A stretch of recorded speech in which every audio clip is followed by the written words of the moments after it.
Hello प्यारे बच्चों, आज हम क्लास 10th की प्रश्नावली 4.3 का क्वेश्चन नंबर 1 करेंगे। देखिए बच्चों, क्या लिखा है इसमें। यदि निम्नलिखित द्विघात समीकरणों के मूलों का अस्तित्व है तो इन्हें पूर्ण वर्ग बनाने वाली विधि द्वारा ज्ञात कीजिए। तो सबसे पहले तो हमको यह दिखाना है कि इनका अस्तित्व है या नहीं। तो यह निकालने के लिए आपको थोड़ा सा समझना पड़ेगा। आप ये वाली वीडियो देखिए, आपको तुरंत समझ में आ जाएगा। उसके बाद हम ये वाला क्वेश्चन करते हैं। हाँ तो बच्चों, द्विघात समीकरण का विविक्तकर एवं मूलों की प्रकृति, इससे हमें पता चलता है कि कोई भी द्विघात समीकरण के जो मूल हैं उनका अस्तित्व है या नहीं है। देखिए बच्चों, जो विविक्तकर होता है इसको हम कहते हैं डिस्क्रिमिनेंट इंग्लिश में। तो हम इंग्लिश में लिख सकते हैं discriminant of a quadratic equation, या द्विघात समीकरण का विविक्तकर एवं मूलों की प्रकृति।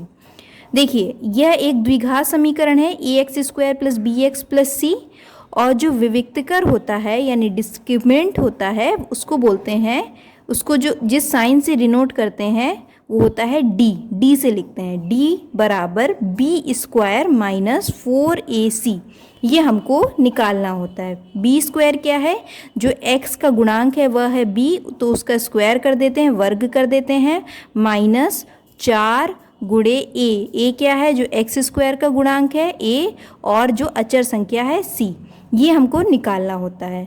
अब ये निकालने के बाद अगर जो d है वह 0 से बड़ा आता है, d अगर 0 से बड़ा आता है, इसका मतलब है कि मूलों का अस्तित्व है, यानी कि मूलों का अस्तित्व है। जो भी क्वाड्रेटिक इक्वेशन है यानी कि द्विघात समीकरण है, उसके अगर मूल निकालेंगे तो मूल निकल जाएंगे, ठीक है, वास्तविक संख्याएं आएंगी। और क्या पता चलता है बच्चों, और पता चलता है कि जो दो मूल निकलेंगे, दो ही तो मूल निकलेंगे, क्योंकि किसी भी द्विघात समीकरण के जो मूल होते हैं वह दो होते हैं। मूल तो बच्चों आपको पता ही है, मूल ऐसी संख्याएं होती हैं जिनको अगर आप चर संख्या यानी x की जगह पे रखते हैं तो यह पूरा समीकरण 0 हो जाता है, तो वो तो मूल होते हैं। तो अगर d 0 से बड़ा आता है, यानी कि b² - 4ac जब आप करते हैं तो वह 0 से बड़ा आता है, तो जो मूल होंगे वह कैसे होंगे, मूल असमान होंगे। जो दोनों मूल होंगे वह अलग अलग होंगे, ठीक है। अब अगर जो d है वह 0 के बराबर आता है, d अगर 0 के बराबर आता है तो इसका मतलब है कि मूलों का अस्तित्व है,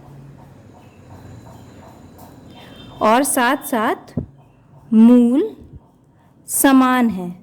समान का मतलब है कि जो दो मूल निकलेंगे वो एकदम सेम संख्याएं होंगी, या तो 2 2, 3 3, 4 4, एकदम सेम संख्याएं होंगी, और इसमें जो मूल निकलेंगे वह अलग अलग संख्याएं होंगी। और अगर जो विविक्तकर है यानी डिस्क्रिमिनेंट है वह d जो है 0 से छोटा आता है, यानी कि मूल काल्पनिक है, काल्पनिक हैं।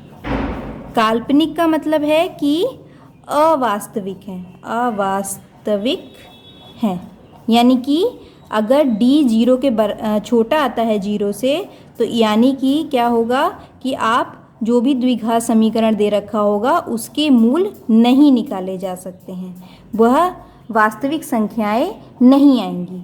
तो अगर दो ही केस में हम मूल निकालेंगे, या तो जो d है वह 0 से बड़ा आए या फिर d 0 के बराबर आए। अब बच्चों हम इसको एक क्वेश्चन में अप्लाई करके आपको दिखाते हैं तो आपको और अच्छे से समझ में आ जाएगा। तो देखिए बच्चों, आ गए हम दोबारा से अपने क्वेश्चन पे। तो सबसे पहले हमको ये पता करना है कि ये जो दे रखा है द्विघातीय समीकरण, इसके मूल का अस्तित्व है या नहीं है। तो ये देखिए, हमने जो पीछे पढ़ा था वो हमने यहाँ लिख दिया है कि d अगर 0 से बड़ा होगा तो मूल असमान आएंगे और मूलों का अस्तित्व होगा। d अगर 0 से छोटा आएगा तो मूलों का अस्तित्व नहीं है। और अगर d 0 के बराबर आएगा तो इसका मतलब है समान मूल हैं और साथ साथ मूलों का अस्तित्व भी है। तो हम निकालते हैं, तो d बराबर b स्क्वायर माइनस 4ac, तो d बराबर हो जाएगा b का स्क्वायर, यानी कि b का क्या मतलब होता है, देखिए इसे कंपैरिजन कर लीजिए, ax square plus bx plus c equal to 0। इससे हम तुलना कर लेते हैं, तो b क्या है, x का गुणांक है यानी कि 7, तो ये हो जाएगा आपका, इसका स्क्वायर करेंगे ना तो माइनस का 7 गुणे माइनस का 7, माइनस माइनस प्लस हो जाएगा 49 माइनस 4 इंटू ए क्या है, एक्स स्क्वायर का गुणांक, तो 2 इंटू सी क्या है 3, तो ये हो जाएगा 49 माइनस 4 2 ज़ा 8, 8 3 ज़ा 24, तो आएगा 25। जो 25 है वह 0 से बड़ा है, 0 से बड़ा है, इसका क्या मतलब है कि मूल जो हैं असमान है। ये तो खैर हमको नहीं निकालना था, मेन जो हमको निकालना था कि मूलों का अस्तित्व है।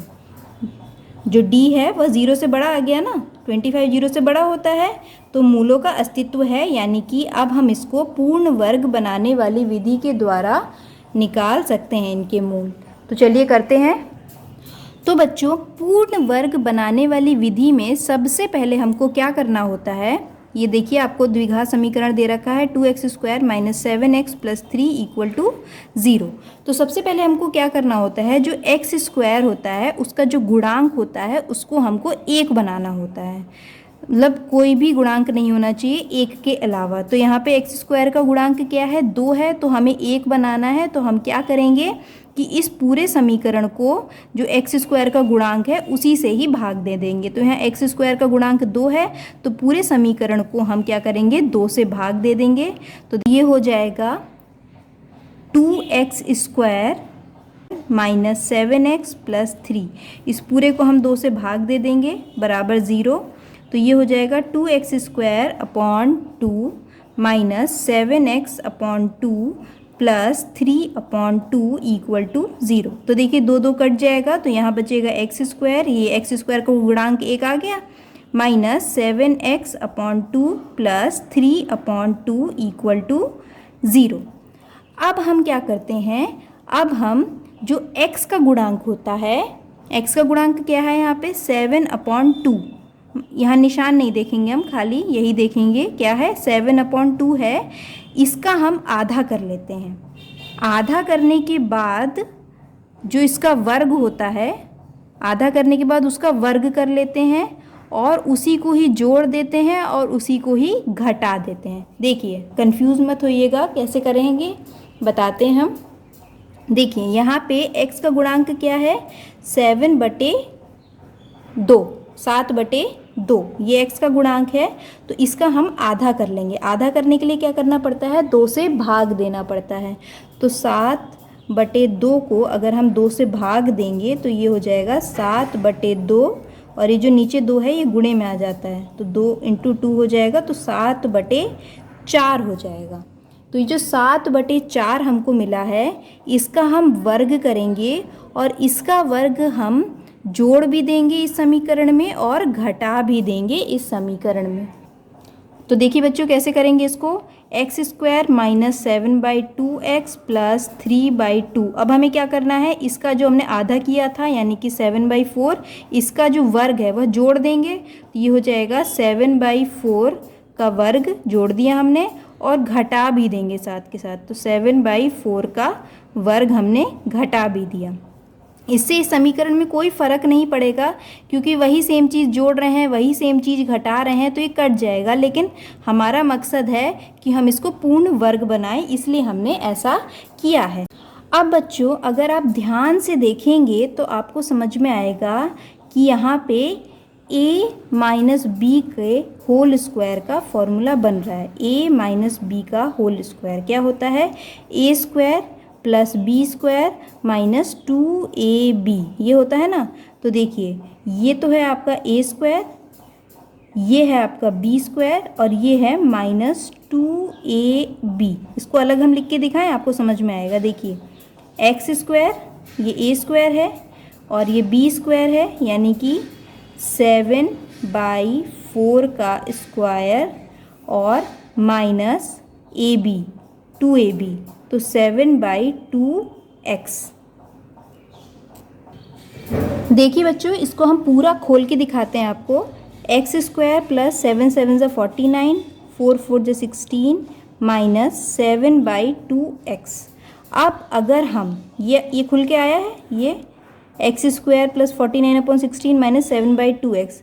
तो देखिए ये तो है a² हैं और ये है आपका b²। तो a² b² माइनस 2ab को कैसे लिखते हैं? a माइनस b का होल स्क्वायर, ऐसे तो लिखते हैं, a माइनस b का होल स्क्वायर। तो a क्या है?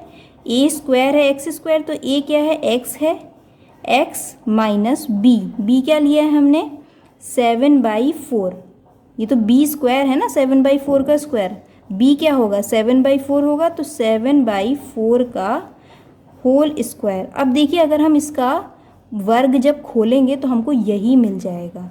देखिए a² प्लस b² यानी कि 49/16 माइनस 2 इंटू a यानी कि x इंटू b यानी 7/4। ये देखिए 2 1 ज़ा 2, 2 2 ज़ा 4। हाँ तो बच्चों इसको सॉल्व करते हैं तो ये आएगा x² plus 49/16 minus 7/2x, 7/2x। अब आप देखेंगे अगर तो ये वही आ रहा है ना, x² प्लस 49/16 माइनस 7/2x, बिल्कुल सेम आ रहा है। तो यानी कि यही x माइनस 7/4 का जो वर्ग है उसकी एक्सपेंडेड फॉर्म है, मतलब इसको जब खोलेंगे तो हमको ये मिलेगा। यानी कि ये जो दे रखा है x² ये और माइनस 2ab यानी 7/2x ये और 7/4 का वर्ग ये क्या बना रहा है? a² minus 2ab minus b²। तो इसको हम क्या लिख सकते हैं? इसको हम सीधे सीधे लिख सकते हैं a माइनस b का होल स्क्वायर। इस तरह से हम लिख सकते हैं a माइनस बी का होल स्क्वायर। तो a क्या है इसमें? x, तो ये लिख देंगे x माइनस b यानी कि 7/4, 7/4 का होल स्क्वायर। बच्चों ये आपको इस तरह से गोला गोला करके दिखाना नहीं है, बिल्कुल भी नहीं दिखाना है। और ये जो हमने साइड में दिखाया है इसको भी आपको सॉल्व करते टाइम क्वेश्चन में सॉल्यूशन में नहीं दिखाना है। ये जस्ट हमने आपको यहाँ पे जो किया है वो समझाने के लिए किया है, और ये जो हमने यहाँ सर्कल किए हैं ये भी समझाने के लिए किया है, और ये जो a² माइनस 2ab b² ये सब लिखा है ये भी समझाने के लिए किया है। तो सीधे आपको x² minus 7/2x plus 3/2 plus 7/4 का होल स्क्वायर माइनस 7/4 का होल स्क्वायर इक्वल टू 0 के बाद सीधे ये वाला स्टेप करना है, x माइनस 7/4 का होल स्क्वायर। उसके बाद क्या क्या बचा आपके पास? प्लस 3/2 माइनस 7/4 का होल स्क्वायर इक्वल टू 0। ये बचा आपके पास। अब इसको सॉल्व कर लेते हैं तो ये होगा x माइनस 7/4 का होल स्क्वायर। ये दोनों जो हैं दोनों को हम उस तरफ ले जाएंगे तो ये हो जाएगा 3/2 और ये हो जाएगा प्लस का 7 7 ज़ा 49 अपॉन 16। और बच्चों यहाँ पे जो साइन आएगा वो माइनस का आएगा, क्योंकि यहाँ 3/2 किसका था? प्लस का था ना, तो दूसरी तरफ जाके माइनस का हो जाएगा। तो आगे इसको सॉल्व करते हैं। x माइनस 7/4 का होल स्क्वायर इक्वल टू हो जाएगा, यहाँ पे हम 16 ले लेते हैं एलसीएम, तो ये आपको मिल जाएगा 2 8 ज़ा 16, 8 3 ज़ा 24, माइनस के 24 प्लस 49, तो ये हो जाएगा 9 माइनस 4 5 और 4 माइनस 2 2, 25/16। तो यहाँ पे हो गया x माइनस 7/4 का होल स्क्वायर और ये हो गया 25/16। तो इसको हम 25/16 को क्या लिख सकते हैं? 25/16 को लिख सकते हैं हम 5/4 का होल स्क्वायर, क्योंकि 25 5 का वर्ग होता है और जो 16 होता है वो 4 का होता है। तो इसको हम लिख सकते हैं x माइनस 7/4 और इधर हो जाएगा इसका वर्ग और इधर हो जाएगा 5/4 का वर्ग। अब क्या होगा बच्चों, दोनों तरफ जो है वर्ग आ गया है, तो दोनों तरफ की वर्ग जब इस तरह आ जाता है तो वो कैंसिल हो जाते हैं और इसको हम लिख देते हैं x माइनस 7/4 ±5/4। तो इसका मतलब है कि 7/4 इधर चला जाएगा, तो x बराबर हो जाएगा ±5/4। ये माइनस के 7/4 है तो उस तरफ जाके हो जाएगा प्लस का 7/4। तो ये जो प्लस माइनस है इसका मतलब है कि एक बार तो हम 5/4 प्लस का लेंगे और एक बार हम 5/4 माइनस का लेंगे। तो देखिए बच्चों, एक बार हम 5/4 जब प्लस का लेंगे तो x इक्वल टू आएगा 5/4 प्लस 7/4, तो ये हो जाएगा 12/4 यानी कि 4 3 ज़ा 12।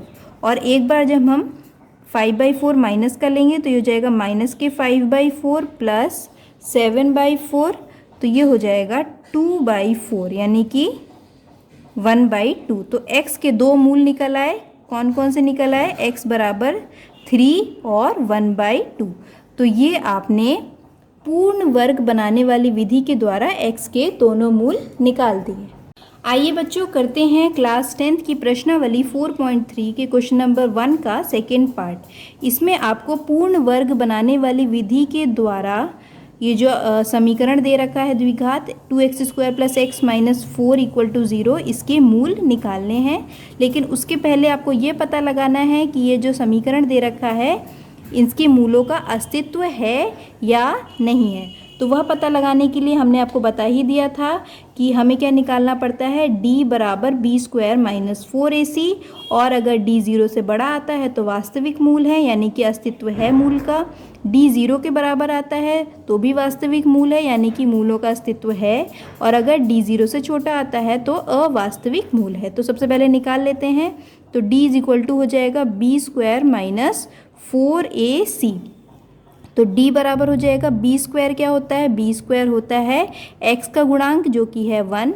ये देखिए, इससे चाहे आप तुलना भी करा सकते हैं ax² + bx + c = 0 से। तो b जो होता है वह x का गुणांक होता है, और इंटू 4 में इंटू किसका है? a का है, तो a किसका गुणांक है?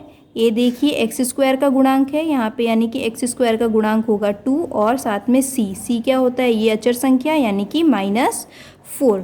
तो ये निकला आपका 1 माइनस क्या हो जाएगा? प्लस 4 4 = 16, 16 2 = 32 यानी कि 33 क्या होता है? 0 से बड़ा होता है यानी कि ये वास्तविक मूल है, मूलों का अस्तित्व है। तो चलिए इसको शुरू करते हैं। पूर्ण वर्ग बनाने वाली विधि से इसके मूल ज्ञात करते हैं। तो उसके लिए हमने आपको बताया था कि क्या करना होता है। फर्स्ट स्टेप जो होता है वो होता है जो x² का गुणांक होता है उसको हमको 1 बनाना पड़ता है, और 1 बनाने के लिए क्या करना पड़ता है कि x² के गुणांक में जो भी संख्या होती है उस संख्या से पूरे समीकरण को भाग दे देते हैं हम। तो x² का गुणांक यहाँ पे 2 है, तो 2 से हम पूरे समीकरण को भाग दे देंगे। तो ये हो जाएगा 2x² + x - 4 / 2 = 0। अब हम सबको भाग दे देंगे, तो ये हो जाएगा 2x² / 2 + x/2 - 4/2 = 0। अब हम ये काट दिया, देखिए हमने, तो ये हो जाएगा x² + x/2 - 2 2 = 4, तो -2 = 0। तो ये हमारे पास समीकरण बन गया है अब x² + x/2 - 2। अब दूसरा स्टेप क्या होता है? दूसरा स्टेप होता है कि जो भी x का गुणांक होता है उसका हम आधा कर लेते हैं। तो x का गुणांक यहाँ पे देखिए क्या है? x/2 लिखा है ना, तो इसका क्या मतलब है? x गुणे 1/2 यानी कि 1/2 जो है वह x का गुणांक है। तो इसका हम आधा कर लेंगे, तो आधा करते हैं इसका। तो 1/2 का आधा करेंगे तो 2 से भाग देना पड़ेगा, तो ये हो जाएगा 1/4। 2 इधर गुणे में आ जाएगा, तो 2 2 = 4, 1/4 हो गया। तो ये जो हमें 1/4 मिला है इसका वर्ग हम इस समीकरण में जोड़ भी देंगे और घटा भी देंगे। तो ये हो जाएगा x² + x/2 - 2 + 1/4 का स्क्वायर - 1/4 का स्क्वायर = 0। देखिए, जो हमको 1/4 मिला इसका वर्ग हमने जोड़ भी दिया और घटा भी दिया। अब बच्चों अगर आप देखेंगे ध्यान से तो ये है आपका a², ये है आपका b² और ये है आपका 2ab।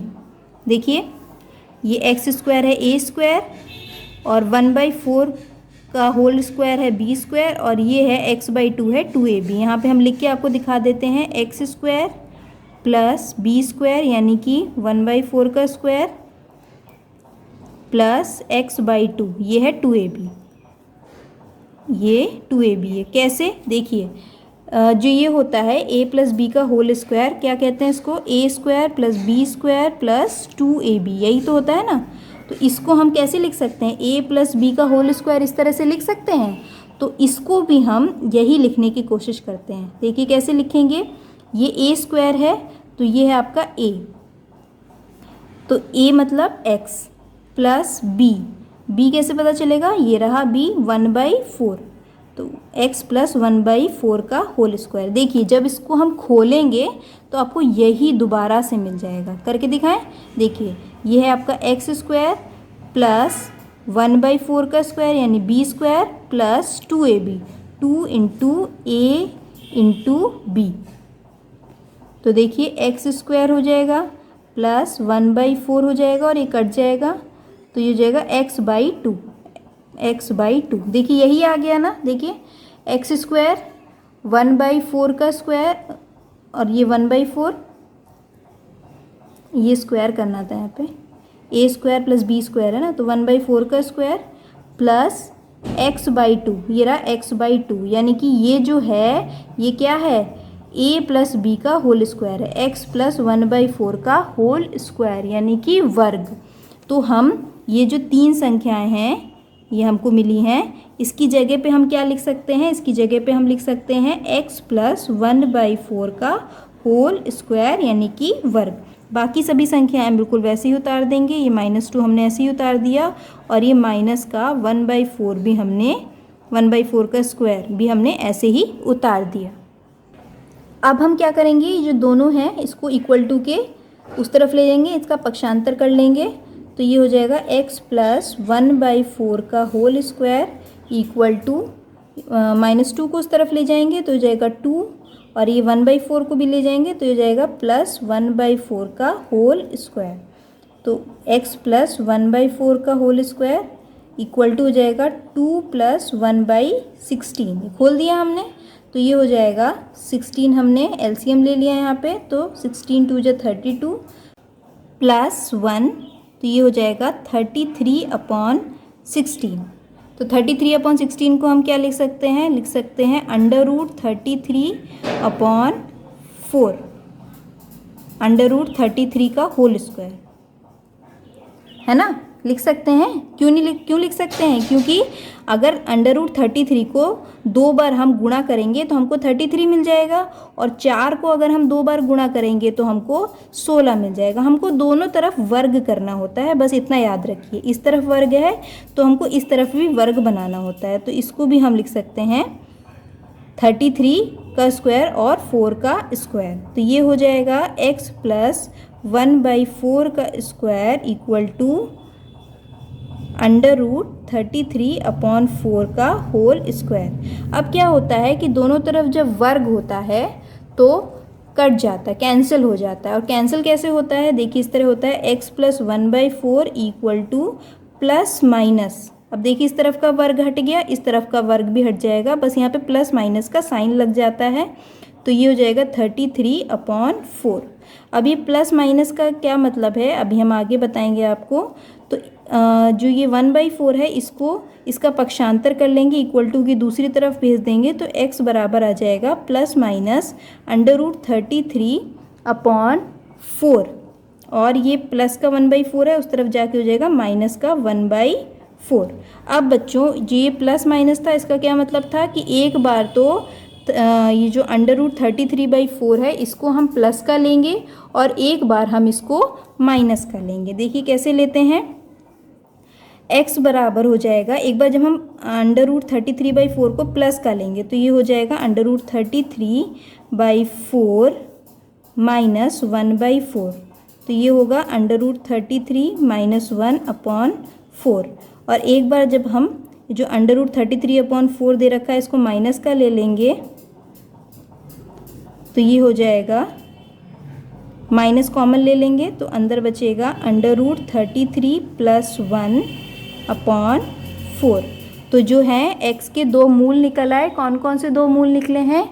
एक तो है √33 - 1/4 और दूसरा मूल निकला है माइनस, बाहर कॉमन ले लिया तो अंदर बचा √33 + 1/4। ज़रूरी नहीं था कि आप माइनस कॉमन ही लें, ये भी आ सकता था कि आप कर सकते थे -33 - 1/4, तो ये भी सही था। चाहे माइनस कॉमन ले लिया उससे कोई फ़र्क नहीं पड़ता। तो ये दो मूल इसके निकल आए हैं। ठीक है बच्चों, क्वेश्चन 1 का थर्ड पार्ट करेंगे।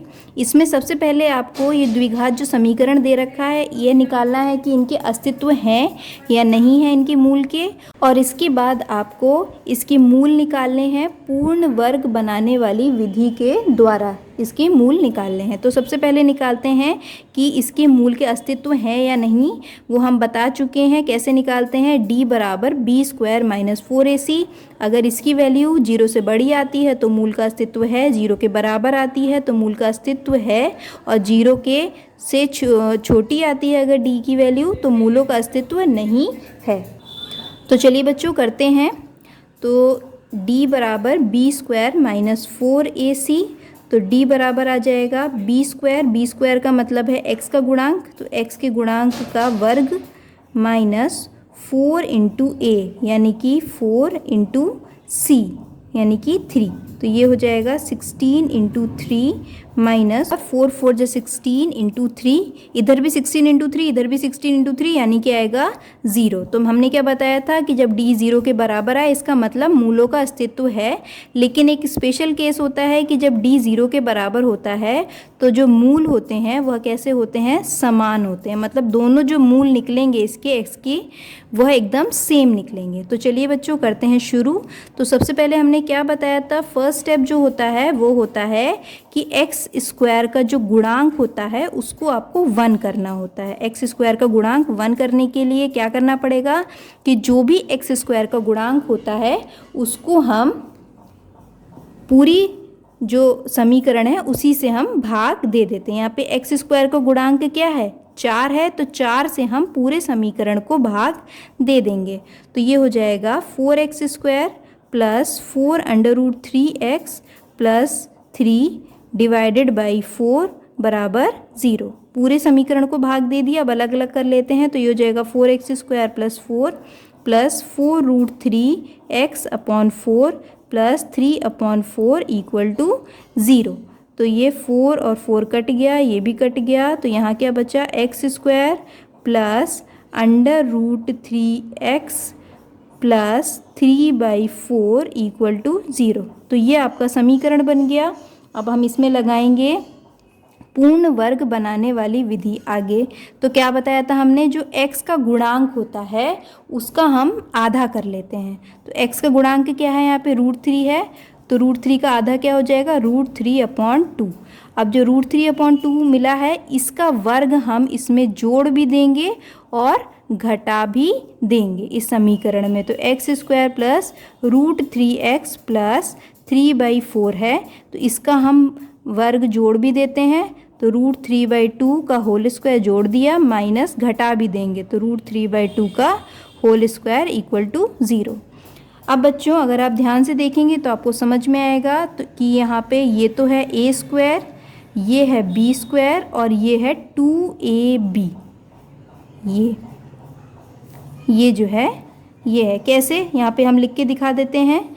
ये देखिए x² + √3/2 का होल स्क्वायर ये b² है और √3x ये 2ab है। कैसे है देखिए हम बताते हैं। ये जो होता है a² + b² + 2ab, इसको हम क्या लिख सकते हैं? a + b का होल स्क्वायर यानी कि वर्ग। तो इसको हम ऐसे लिखने की कोशिश करते हैं। तो कैसे लिखेंगे? a² यानी कि a क्या है यहाँ पे? x, तो x + b क्या है? √3/2, तो √3/2 इसका वर्ग। अब देखिए बच्चों अगर आप इसको खोलेंगे ना तो बिल्कुल आपको यही मिल जाएगा। करके देखें। ये देखिए x² a² + b² यानी कि √3/2 का स्क्वायर + 2 इंटू बी, तो बी क्या है √3/2, तो इंटू 3/2, तो ये 2 और 2 कट गया, तो देखिए क्या आया x² प्लस √3/2 का स्क्वायर प्लस √3, देखिए बिल्कुल यही आ गया ना, x² √3/2 का स्क्वायर और ये √3, यहाँ पे x भी होगा ना क्योंकि यहाँ पे x है ना ये वाला, तो यहाँ पे x भी होगा, यहाँ पे हम लिखना भूल गए 2ab, तो 2 होता है, a होता है और b होता है, तो ये हो गया, तो देखिए बिल्कुल एकदम सेम आ रहा है। तो यानी कि ये जो है x² √3x और √3/2 का होल स्क्वायर, इसको हम क्या लिख सकते हैं x प्लस √3/2 का होल स्क्वायर, तो x प्लस √3/2 का होल स्क्वायर, और बाकी जो चीज़ें हैं बिल्कुल वैसे ही छोड़ देंगे, तो ये आ गया 3/4 और ये हो जाएगा माइनस √3 इंटू √3 3/4 इक्वल टू 0, तो ये देखिए कट जाएगा, तो यहाँ क्या बचा x प्लस √3/2 का होल स्क्वायर इक्वल टू 0, ये बचा हमारे पास। अब हम इसको कैसे लिख सकते हैं, हम इसको ये लिख सकते हैं x प्लस √3/2 into X plus √3/2 equal to 0, ये लिख सकते हैं।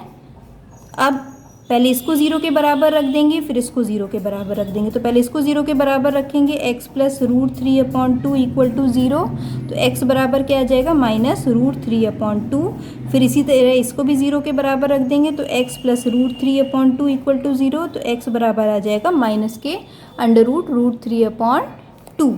तो देखिए बच्चों आपको दिख रहा होगा कि ये जो दोनों रूट हैं एकदम सेम है, यानी कि दोनों जो मूल निकले हैं वह एकदम सेम है, ये भी माइनस √3/2 है, ये भी माइनस √3/2 है। हमने पहले ही बताया था कि d बराबर जब 0 आता है तो जो मूल होते हैं वह एकदम सेम आते हैं, तो ये इसका आंसर हो जाएगा। क्लास 10 प्रश्नावली 4.3 क्वेश्चन 1 का 4th पार्ट।